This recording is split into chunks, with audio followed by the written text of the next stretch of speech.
சென்னையை அடுத்த மேற்கு தாம்பரத்தில் உள்ள தனியார் பொறியியல் கல்லூரியின் விடுதியில் மாணவர் உயிரிழந்துள்ள சம்பவம் பெரும் பரபரப்பை ஏற்படுத்தியுள்ளது.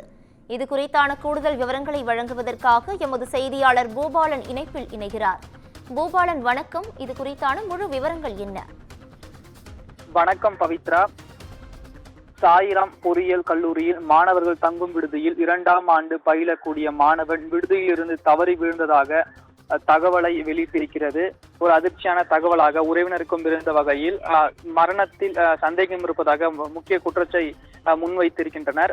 அதாவது மயிலாடுதுறை பகுதியை சேர்ந்தவர் நிதிஷ். இவர் சென்னை அடுத்த மேற்கு தாம்பரத்தில் உள்ள சாய்ராம் பொறியியல் கல்லூரியில் மாணவர் தங்கும் விடுதியில் தங்கி ஏஏ 2ஆம் ஆண்டு படித்து வந்தார். இந்த நிலையில் விடுதியில் இருந்து படிக்கட்டில் இறங்கும்போது மாணவன் நிதிஷ் தவறி விழுந்து உயிரிழந்ததாக விடுதியின் நிர்வாகமானது தகவலை வெளியிட்டிருக்கிறது. இதை அறிந்த நிதிஷின் உறவினர்கள் அதிர்ச்சி அடைந்து நிதிஷ் மரணத்தில் மர்மம் இருப்பதாக உறவினர்கள் புகாரானது தெரிவித்திருக்கின்றனர். அதன் பேரில் போலீசார் சம்பவ இடத்திற்கு விரைந்து சென்று பல்வேறு கோணங்களில் மரணம் குறித்த விசாரணையை மேற்கொண்டு வருகின்றனர். விடுதியில் தங்கி பொறியியல் கல்லூரியில் படித்து வந்த மாணவன் திடீர் மரணத்தால் சக மாணவர்களிடையும் அதே போன்று பெற்றோருடையும் பெரும் அதிர்ச்சியையும் பரபரப்பையும் ஏற்படுத்தியிருக்கிறது. பவித்ரா,